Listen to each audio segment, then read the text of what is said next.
Hola, ¿qué tal? ¿Cómo le va? Les saludamos agradeciendo que nos siga como cada semana en este espacio, la Agenda del Emprendedor, que se transmite por las redes sociales, por internet y que llega a las comunidades digitales a través de www.astele.tv y que también tenemos el privilegio de llegar a través del canal 169 de la cadena H en Total Play a otro tipo muy interesante siempre, por supuesto, de auditorio.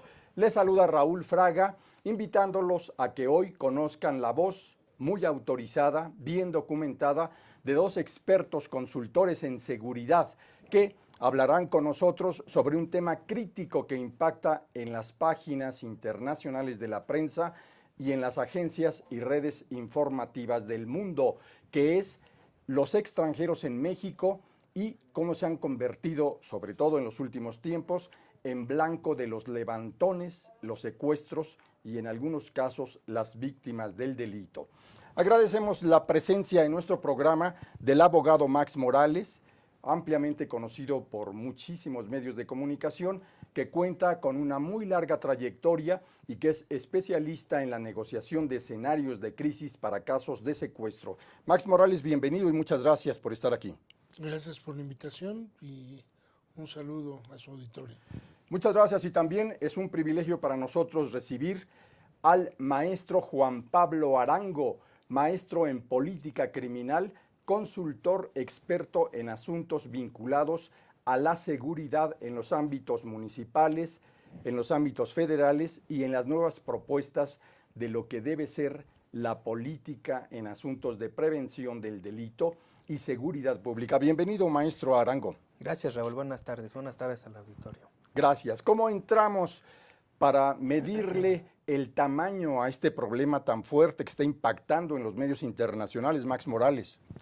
Bueno, yo diría que los delitos a los cuales están expuestos los extranjeros en nuestro país los podríamos dividir en tres grandes grupos.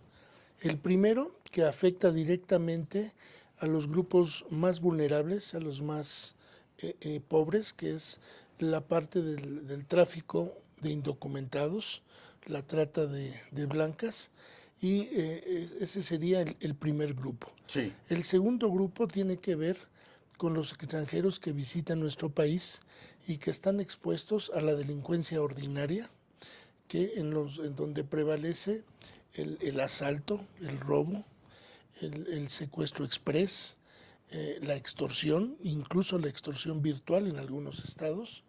Y el tercer grupo, ya estaríamos hablando de aquellos extranjeros que tienen una posición permanente en nuestro país y que lamentablemente estén en el lugar equivocado, en el estado equivocado, de los 18 que tienen ahorita una problemática severa en la parte de narcotráfico, y que son los secuestros, el secuestro económico tradicional, el secuestro express, la parte de extorsiones y en última instancia la parte de la desaparición.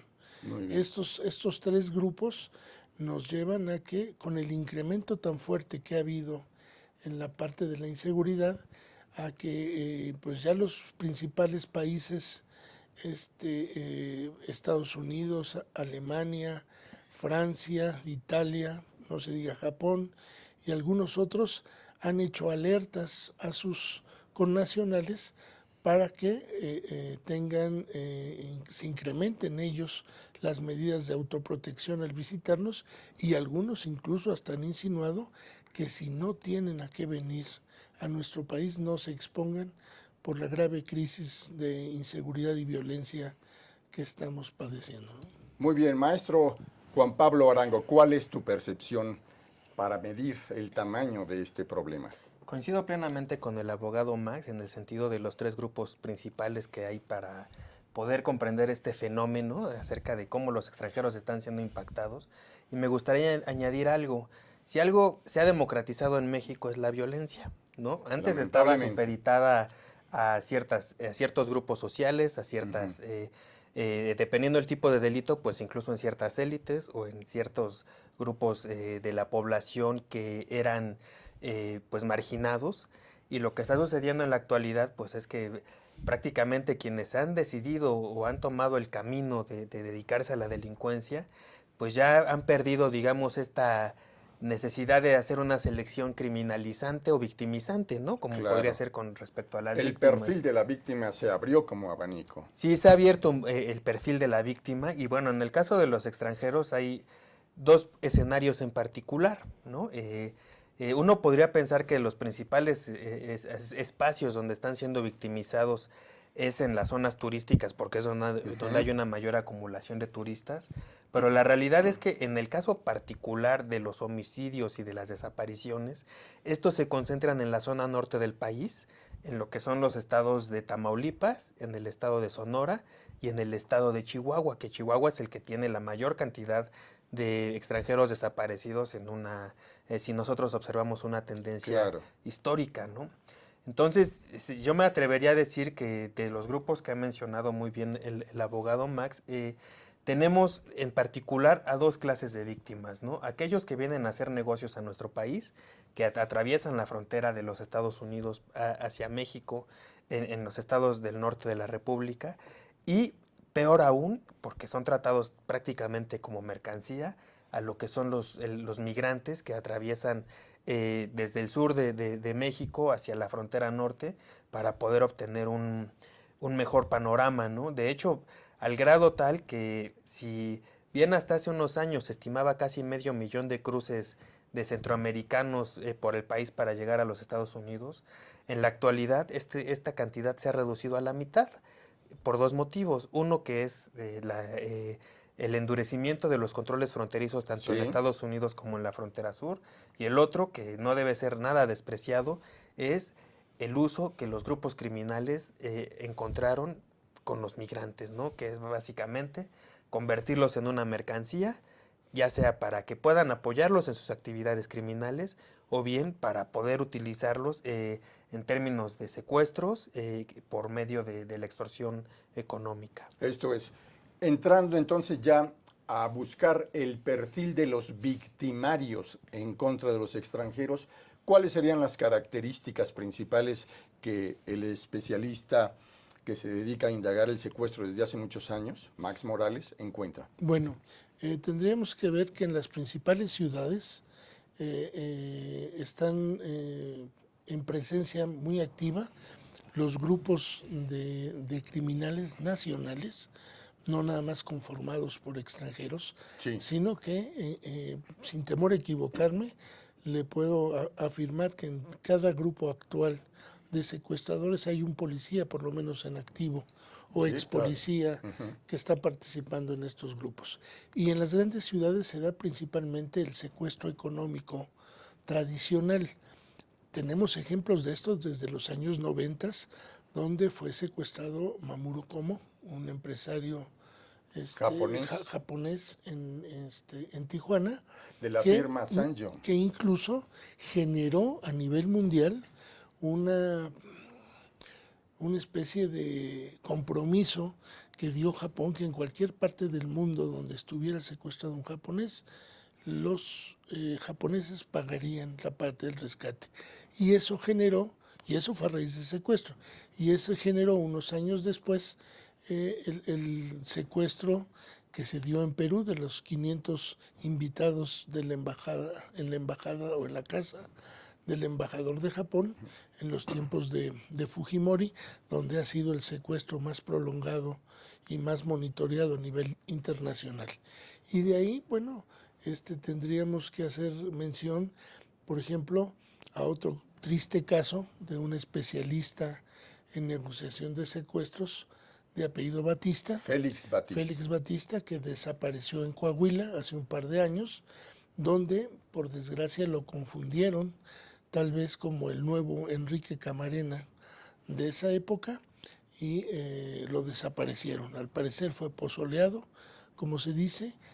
Después de una serie de indagaciones, al parecer se capturó a un delincuente que denominaban el Tatanka, que él actuó por propia iniciativa en un estado donde se decía que era un estado neutral, que ahí se habían ido a refugiar los principales capos del narcotráfico y que estaban siendo protegidos, y ante la presencia de ese especialista se calentó la plaza y lo mataron. Lamentablemente, aquí en la Ciudad de México, hace un par de meses, el último asunto de nivel que causó un revuelo fue el de la sobrina de uno de los dirigentes de fútbol de España, Cierto. que tomó un taxi en Santa Fe y que ante el mal manejo que las autoridades tanto locales como federales hicieron de este asunto, asesinaron a la mujer cuando debió haberse realizado el pago lisa y llanamente, porque no hay comprobación de que los secuestradores hubiesen recibido esa parte del dinero, y con motivo de eso, al otro día, después de supuestamente haber pagado, amanece ya muerta en el Estado de México. Cierto, lamentable, triste, crítico este panorama que nos comparten los especialistas. Después de la pausa continuaremos viendo cuál es la propuesta que ellos también generan para esta visión tan delicada de México en el extranjero. Sigan aquí.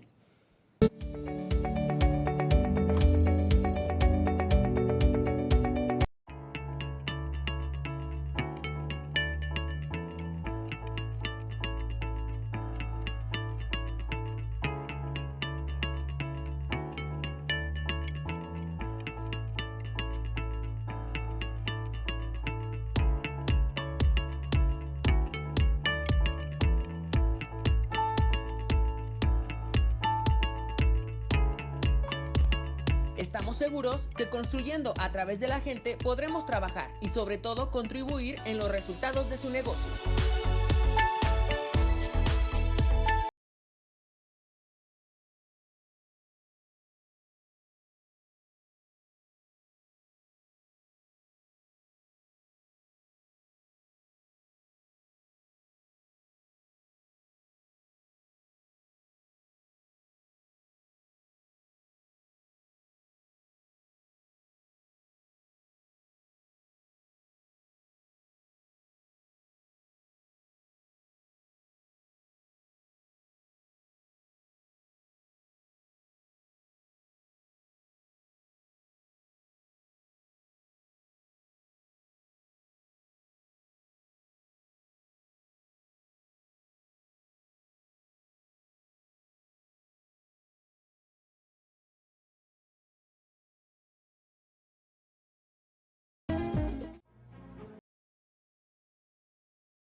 Cuando la vida te pone a sudar, hidrata la vida.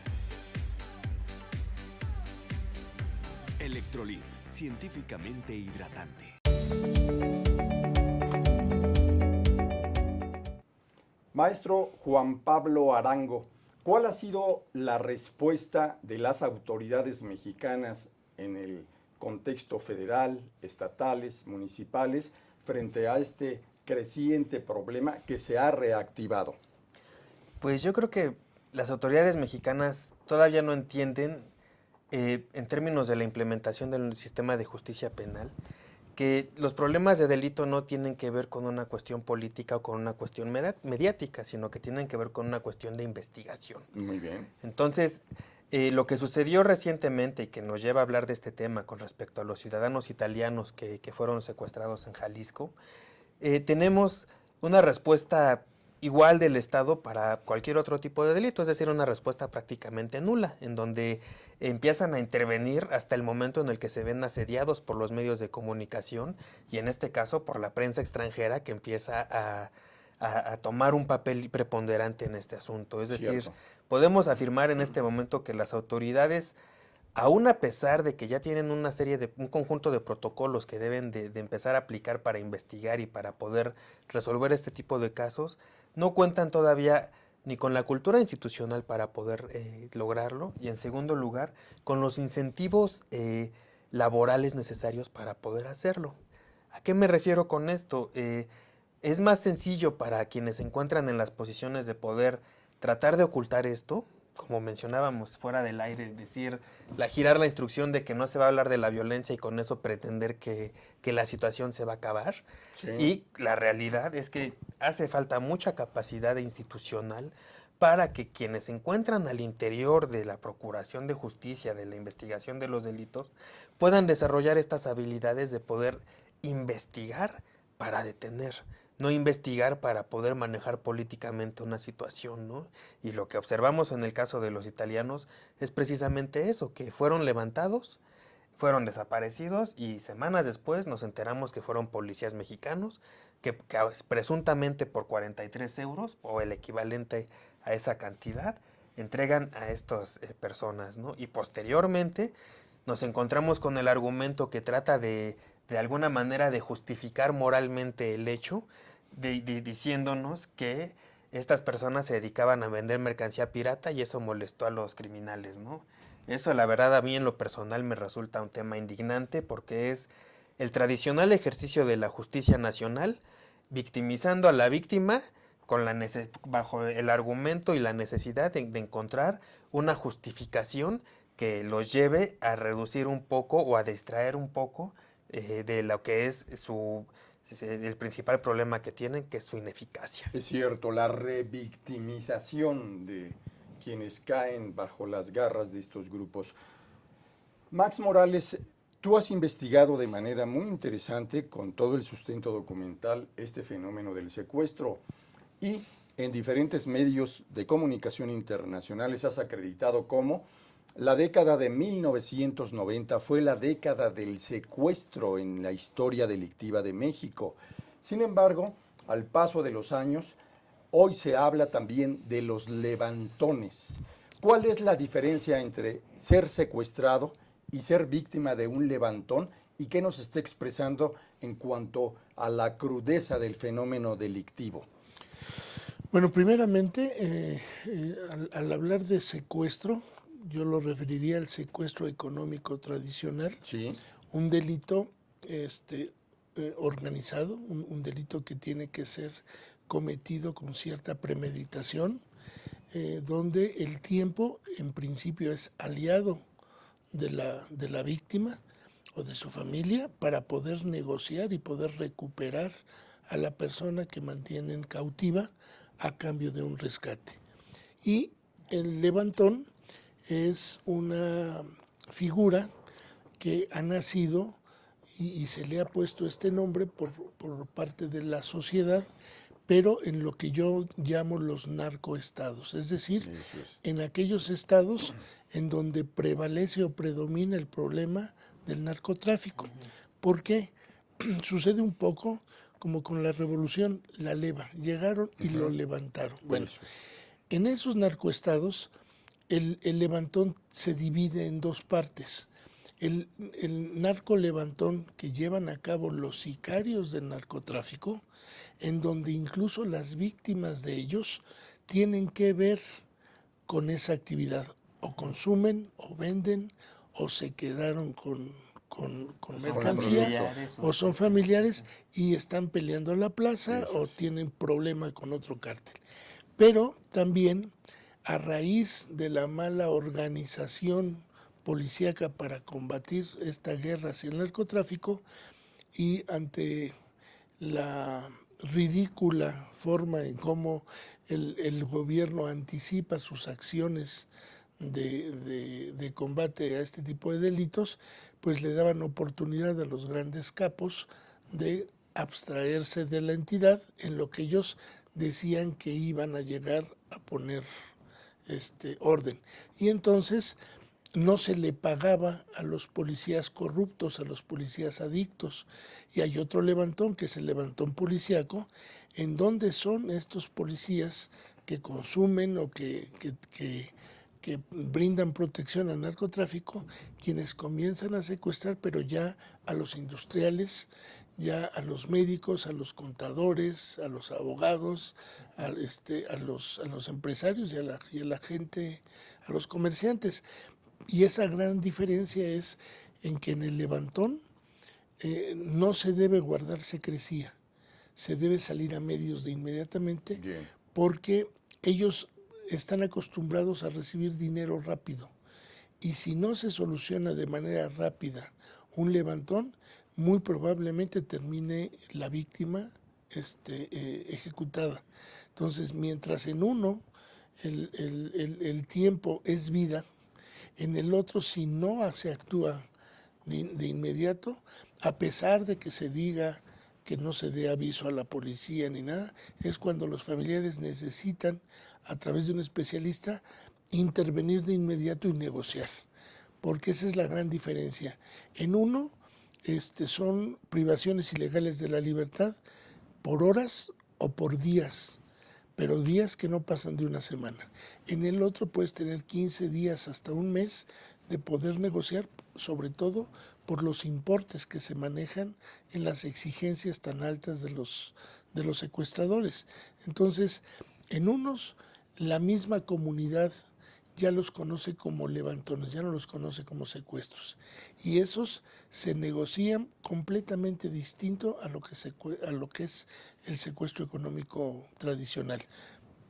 Los encontramos estos levantones prácticamente en 18 estados de los 32 que conforman la República, ¿no? Muy bien.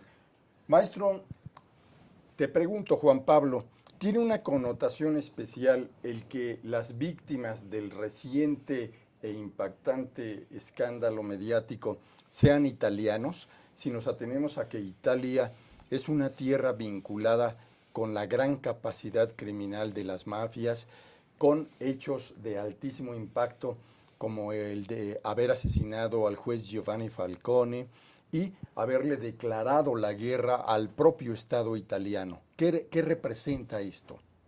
Pues yo creo que en términos de lo que fue el caso en sí mismo, pues es más bien una cosa fortuita, ¿no? Es decir, lo que sucedió con estas víctimas es que iban circulando por una carretera en Jalisco, eventualmente se encontraron con los policías, existe una hipótesis de que fueron tras de ellos por esta cuestión de que estaban vendiendo mercancía ilegal, pero eso no lo podemos afirmar hasta que no haya una investigación concreta que nos lleve a poder conocer lo que ha sucedido, ¿no? Sin embargo, el caso de los italianos como los principales generadores de delincuencia organizada en el siglo pasado, pues claro que pone sobre la mesa el cuestionamiento de si fueran mafiosos o no. Inclusive tenemos esta situación que ocurrió en Tamaulipas, no me dejarán mentir, donde acabaron deteniendo a un superjefe de la Ndrangheta hace un par de años y que, bueno, nos lleva a que sí hay muchos vínculos entre el crimen organizado italiano y el crimen organizado y la princesa mexicano. Italiana en Morelos, ¿no? Claro. También vinculada ahí a cuestiones pero ahí sí, de mafia tradicional italiana. Aquí yo creo que estas personas, como bien lo dice el maestro, fue una cuestión fortuita. No se necesita conocer mucho para que si alguien que no es de la región y trae placas del Estado de México, como dicen que traían ellos, pues iba a ser obvio Un objetivo.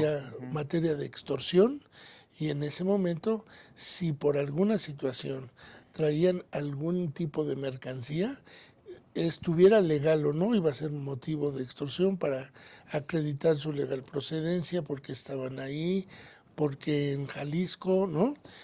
Iba a ser y esto que es prácticamente ridículo, 43 euros. Sí, de hecho, ¿No? Eso, ahí lo que se puede observar es que tradicionalmente, trabajando con policías, yo he tenido la fortuna de trabajar con muchos policías a lo largo de los años, pues ellos tienen muy consciente que, pues que tienen que incrementar su salario de alguna forma, Claro. ¿no? Sus ingresos, y por otro lado, pues es el ejercicio puro y tal del poder, ¿no? O sea, es el ejercicio efectivo del poder.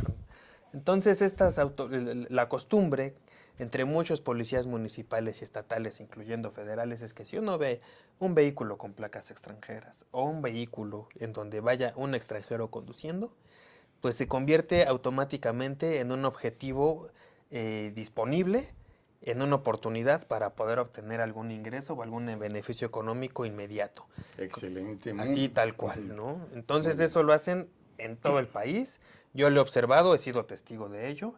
No quiero decir que lo hagan todos los policías, ni que sea algo generalizado, pero sí es una práctica que ocurre con mucha frecuencia y sobre todo en las entidades que tienen un mayor control de crimen organizado y que hay menos control institucional hacia los miembros de los cuerpos de seguridad.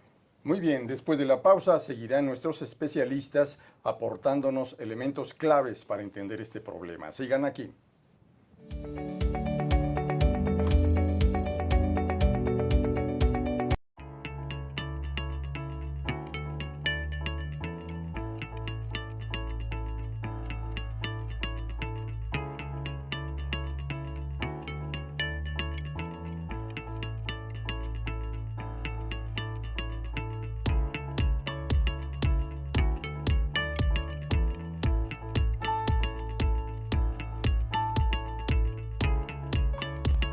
Estamos seguros que construyendo a través de la gente podremos trabajar y sobre todo contribuir en los resultados de su negocio.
Cuando la vida te pone a sudar, hidrata la vida. Electrolit, científicamente hidratante. Durante el año 2000, en pleno proceso de las campañas presidenciales, un grupo de importantes empresarios japoneses tuvieron una reunión en la Casa Presidencial de Los Pinos con el entonces presidente de la República, Ernesto Zedillo Ponce de León, y de manera directa, inusual, le reclamaron al presidente de la República la situación crítica de los secuestros en contra de empresarios japoneses y la advertencia de que si no se garantizaban las condiciones mínimas de seguridad personal, familiar y patrimonial de los empresarios japoneses, estos tendrían que retirar sus capitales de inversión en el país, que después, por supuesto, eso fue negado por la Casa Presidencial, a pesar de que se corroboró que había sucedido. ¿Qué riesgo hay ahora de que en plena campaña por la presidencia de la República se tenga que atender este tema del secuestro específicamente en contra de empresarios extranjeros? Bueno, lo que pasa que no ha dejado de ser el reclamo principal de la sociedad el combate al secuestro como delito en todo el país. Sí. Eso desde la época de Fox se incrementó también con Calderón. Es más, tanto Fox como López Obrador minimizaron las marchas de reclamo social.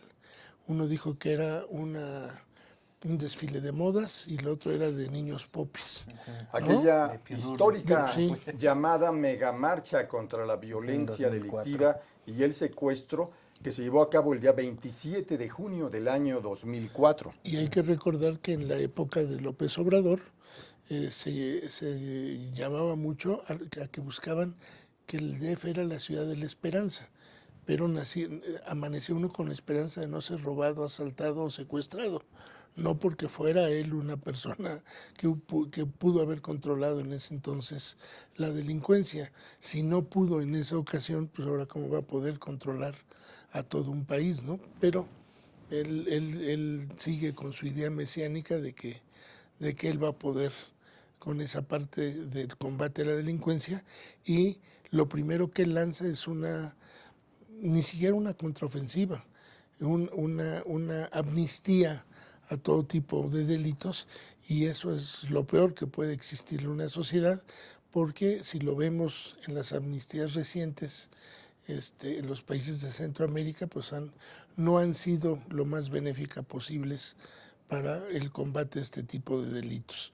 En este sentido, si no se toma en cuenta que los candidatos hagan propuestas correctas del combate a este tipo de delitos, la inversión extranjera se va a ir retirando. Ya hay inversión francesa, que había aquí Carrefour y Auchan, que por cuestiones de secuestro de algunos de sus funcionarios y ejecución, retiraron su inversión aquí en México y vendieron todos sus activos y se fueron. De continuar con esta situación, pues los inversionistas saben que el dinero puede ser sustituible, pero no la vida de sus directores, y vamos a tener un conflicto severo para convencerlos de que México es un país seguro. Muy bien, maestro Arango, ¿tú cómo reflexionas y opinas respecto a este punto crítico? Yo creo que, bueno, retomando la pregunta principal, sí. El hecho de que crearan una propuesta específica para atender a ciudadanos extranjeros, pues sería absurdo, porque claro, sería como crear ciudadanos de primera y de segunda, ¿no? Así sería. En segundo lugar, pues una propuesta de seguridad pensando en una candidatura presidencial, pues no puede enfocarse a un solo delito. Sí, es decir, el delito de secuestro, si uno lo ve estadísticamente, pues representa menos del 0.01% de todos los delitos que se cometen a nivel nacional. Sí. Sí, efectivamente es el delito más grave, es el más indignante para una comunidad en la medida del impacto que provoca y del dolor que genera en su víctima y en quienes rodean a la víctima.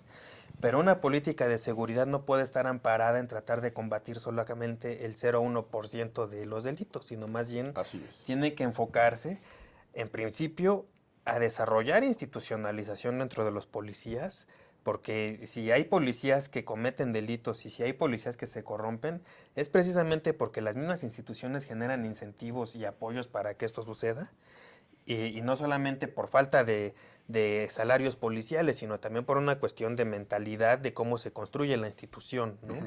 Y en segundo lugar, pues una política de seguridad pues tiene que estar enfocada a este progreso del enfoque preventivo sobre el enfoque reactivo. Es decir, si los policías que estaban en Jalisco hubieran tenido un contexto donde cuentan con oportunidades laborales aceptables, donde tienen una carrera policial que les hace sentirse queridos y amados por su institución, así como por su policía, por su propia comunidad, pues claro que no hubieran tenido ningún incentivo de llegar y que tratar de obtener un beneficio de este acto que tuvieron, ¿no? Simple y sencillamente lo que está sucediendo en México es que esta descomposición social que se ha venido incrementando prácticamente desde el gobierno de Ernesto Zedillo y que ha sido un increciendo hasta la fecha, nos lleva a que el enfoque que se le ha dado a la política criminal nacional pues ha estado más orientado a tratar de mantener y sostener estructuras que permitan mantener un esquema de simulación, donde todos sabemos que dentro de las bandas de secuestradores hay por lo menos un policía o un ex policía, como bien lo mencionaba hace rato el abogado Max, y que pues simple y sencillamente no se han creado los incentivos ni la estructura organizacional suficiente y necesaria para que los policías puedan sentirse en un entorno donde se sientan apreciados por su comunidad y apreciados por las instituciones donde están. Ahora, lejos de eso, por ejemplo, el retraso en la impartición de justicia, en la resolución de los asuntos importantes, como el caso de los 43 de Ayotzinapa, en donde se sabe desde un principio que fueron también retenidos y detenidos por policías municipales, luego trasladaron el problema que era local, que debía de ser atendido por el gobernador en turno, que era gobernador de un partido político en específico, ¿no? Luego lo trasladaron a nivel nacional y no se ha resuelto. Entonces se ha tomado esa política de retraso en la impartición de justicia como un modelo de solución temporal. En este caso ahora resulta que apenas se acaban de dar cuenta que estaban siendo levantados, que estaban siendo retenidos por la policía local, y después de 2 semanas, resulta que se lo dieron a quién sabe qué grupo local.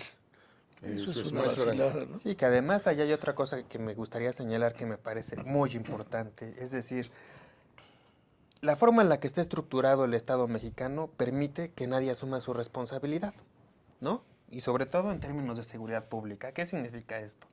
La Constitución marca que los municipios son los encargados de garantizar la seguridad local y el bando municipal de policía, mientras que la Constitución también señala que los policías estatales son los encargados de garantizar la seguridad de la comunidad en materia de delitos del fuero común.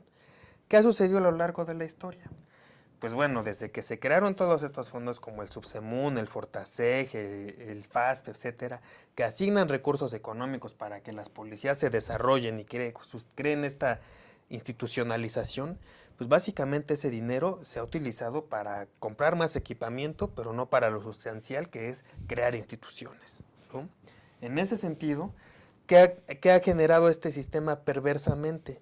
Que cada que hay un problema grave en la localidad, como es el caso de los italianos o el caso en original de los desaparecidos en Ayotzinapa, automáticamente este problema se traslada porque al haber huecos legales donde no se sabe específicamente a quién le toca responder a qué cosa, pues dicen, ¿sabes qué? La investigación yo no la voy a hacer, te la traslado a ti. Y al grado tal que los gobernadores pues no tienen ninguna responsabilidad, no asumen ninguna responsabilidad sobre la seguridad de la entidad, y observamos casos tan graves como el de Veracruz, donde hay una policía que sistemáticamente se ha dedicado a desaparecer, que tiene 9 de cada 10 desapariciones en el último año, y que a la fecha se le ha asignado el papel y la responsabilidad a la federación, una federación que tampoco ha podido con el paquete y que ahora le ha dejado al ejército y a la marina también esta responsabilidad. Yo me pregunto, cuando ellos ya no puedan, ¿qué? ¿Y qué no decir? Max Morales. ¿Y qué no decir en esta administración del grave problema de los desaparecidos de Claro, Morelos, así es. ¿no? En donde el propio gobernador con aspiraciones presidenciales, Graco Ramírez, una cantidad de desaparecidos que ha tenido en su estado, que dice, no, pero es que él dice que no los ve, pero sí los oye, ¿no? No los recibe, no los atiende, no resuelve los problemas, pero ya pudo lanzar a campaña a su hijastro, ¿no? Ahí Y sí. lo paradójico es de que la carrera política de Graco Ramírez se catapultó hasta llegar a ser gobernador, precisamente cuando él, viviendo como un vecino que había llegado a la entidad, a Morelos, capitalizó el malestar que a la mitad de la década de 1990 se generó por el secuestro en contra del entonces gobernador Jorge Carrillo Olea. Y fue Graco Ramírez el que organizó ese plebiscito para que la gente dijera si el gobernador debería solicitar licencia o no.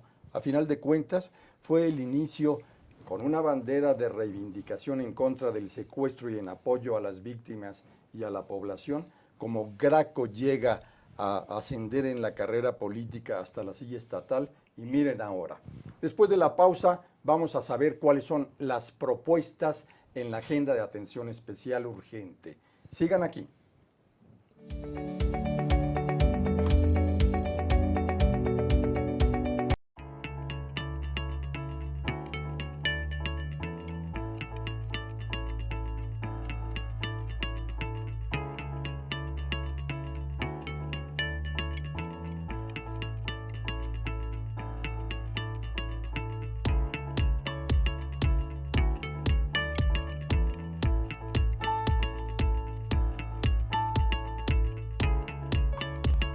Estamos seguros que construyendo a través de la gente podremos trabajar y sobre todo contribuir en los resultados de su negocio.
Cuando la vida te pone a sudar, hidrata la vida. Electrolit, científicamente hidratante.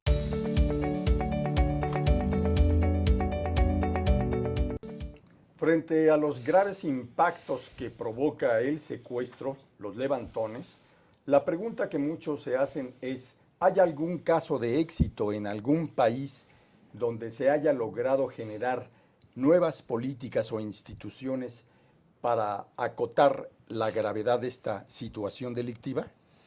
Pues en Maestro realidad Arango. es un fenómeno muy particular, ¿no? Sí. Es decir, donde ha habido casos de secuestro graves, así como un problema social, pues últimamente fue en Colombia, pero las motivaciones eran distintas, es decir, eran motivaciones de carácter político, como comentábamos fuera del aire, ¿no? Finalmente, al haberse recompuesto esta situación y al haber reducido el poder de los cárteles de la droga, pues evidentemente se bajó la situación del secuestro. En el caso de México, tiene un rasgo que yo creo que es muy particular y es que es esta cuestión de que los mexicanos que se dedican a eso tienen una ansiedad de poder suprema, ¿no? Y el hecho de poder tener el control sobre una víctima, pues es el poder más grande, que es casi el poder cercano a Dios, ¿no? Es decir, el decidir sobre la vida de alguien. Entonces, esta actitud y esta actividad como tal, pues no obedece sino a un proceso de descomposición social anterior, donde las personas que ahora secuestran, pues empezaron con delitos menores, ¿no? Por eso la teoría de la criminalidad busca que para que uno pueda controlar a su ciudadanía, a su sociedad, o pueda generarle seguridad, pues primero tiene que atender los delitos menores, porque atendiendo los delitos menores, pues genera las oportunidades para que no se produzcan delitos mayores. Eso es. Max Morales. Ahora, en el mundo donde ha habido problemas graves de secuestro fue en los años 70 en España, con la parte de la ETA, pero y también el índice, bueno, el ánimos de la comisión de ese tipo de delitos era independentista, Sí. ¿sí? De reivindicación. Aquí el ánimos en México es de extrema ambición y lamentablemente ya participa de manera muy directa la comunidad policíaca en esa parte. Ya no, como le digo, México desde hace más de 20 años tiene el primer lugar a nivel mundial de ser líder en la parte de secuestros. Lamentablemente hemos incluso exportado algunos tipos de delitos, como es el secuestro express, que ahora ya lo encuentra uno en Venezuela, en Argentina, el secuestro de familiares de futbolistas también que se ha dado. En España lo conocen como el secuestro mexicano, ¿no? O sea que México ya desbancó a Colombia y a Brasil Desde hace 20 años. mucho rato. Sí, no. Ahora, bien lo decían al principio, se democratizó el secuestro. Lamentablemente, para cada estrato social hay diversos tipos de secuestro. Eso es. Desde- En los últimos minutos que nos quedan, ¿cuáles podrían ser los componentes centrales de una agenda de atención especial que se debe diseñar en el país e impulsar para entrarle a este grave problema? Pues yo creo que en principio la política nacional debe de generar responsabilidades y si la responsabilidad principal de un gobierno, en el caso de un gobierno estatal o de un gobierno federal, es el de garantizar la seguridad de sus ciudadanos y eso no se cumple en un determinado plazo, pues bueno, a esa persona tiene que ser removida, o sea, no solo el secretario de seguridad, sino el propio gobernador. Nada más que aquí se han tardado 3 sexenios en quitar a la gente que desde Fox estuvo metida en ese tema. Ellos realmente vienen arrastrando desde hace 3 sexenios este problema.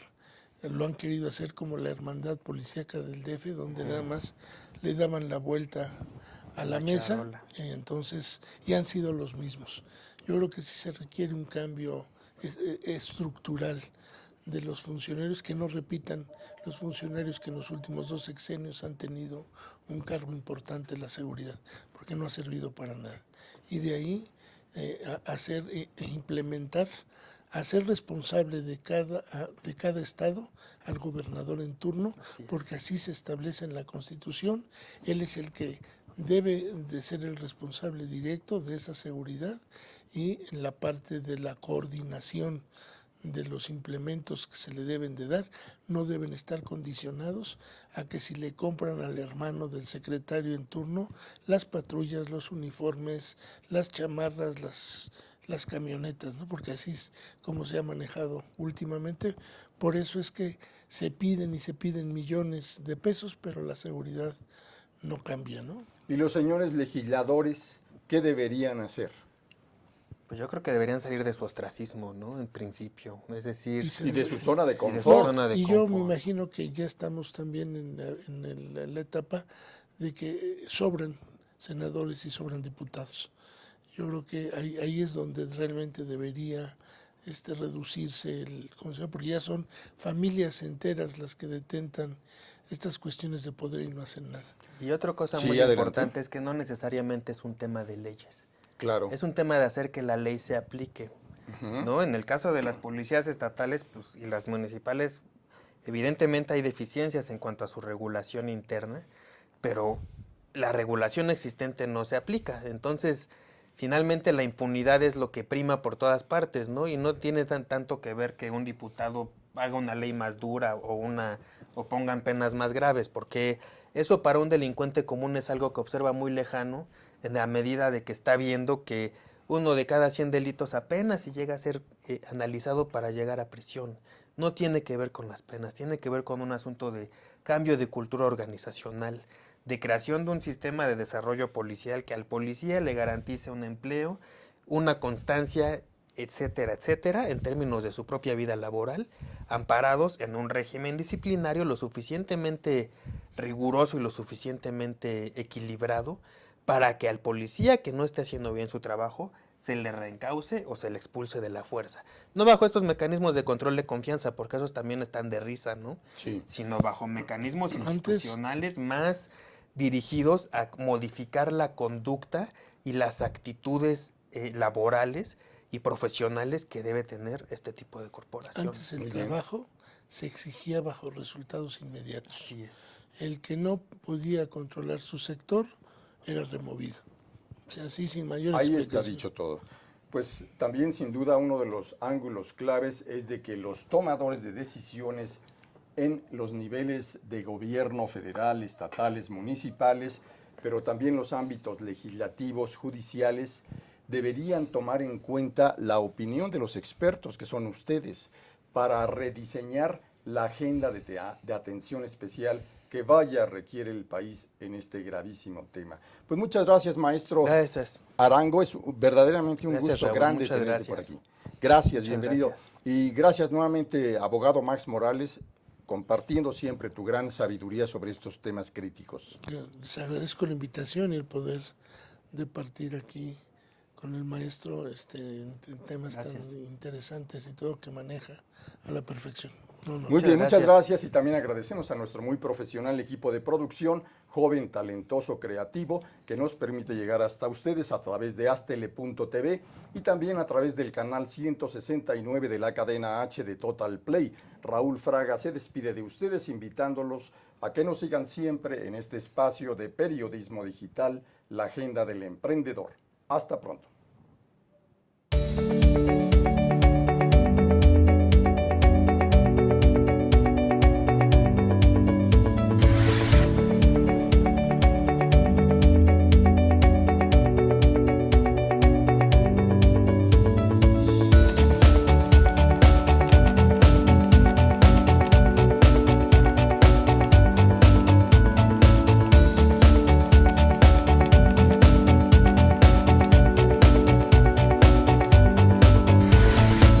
Astele.tv